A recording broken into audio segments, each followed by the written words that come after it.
ఎట్లుంది మరి ఇప్పుడు ఊర్లో పరిస్థితి? కాంగ్రెస్ వచ్చిన తర్వాత మార్పు అని చెప్పి ముందరకు వచ్చారు, ఏమన్నా మారిందా? ఏం మారలేదు. మునిపే బాగుండే. 20 ఏండ్ల కిందట అసలు నీళ్ళు అన్నటివి లేకుండే, అంత కరువు ఉండే. కేసీఆర్ హరీశ్రావు వచ్చి నుంచి నీళ్ళకు డోకలేదు, కానీ మళ్ళా కరువు అయిపోయింది. రేవంత్ రెడ్డి రావడం మళ్ళీ కరువు మొదలైంది.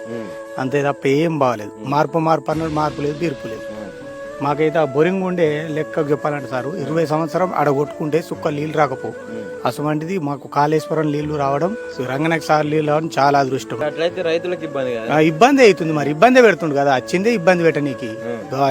కాంగ్రెస్ వచ్చిందంటే అంతే ఇబ్బంది పెట్టనీకే, అంతే తప్ప ఏం లేదు. మాకు హరీశ్రావు కేసీఆర్ ఉన్నప్పుడే మాకు మంచిగా ఉంది. ఈ డబుల్ బెడ్రూమ్లన్నీ ఆయనే ఇచ్చిండు గుర్తించి ఈడ లేని వాళ్ళు. మరి ఒక పక్క ఇప్పుడు బడ్జెట్ లేదంటుండు. నిన్న మొన్న మాట్లాడిండు రేవంత్ రెడ్డి, ఏంటంటే నన్ను కోసుకొని తింటారా, ఎన్ని వండుకొని తింటారా అని చెప్తున్నాడు. అట్లా అంటే కేసీఆర్ ఉన్నప్పుడు 60 ఏళ్ళు పరిపాలన చేసిన కేసీఆర్ ఏం రాలేదు. ఫస్ట్ కింద పడ్డ తెలంగాణ తీసుకొచ్చి పెట్టిండు.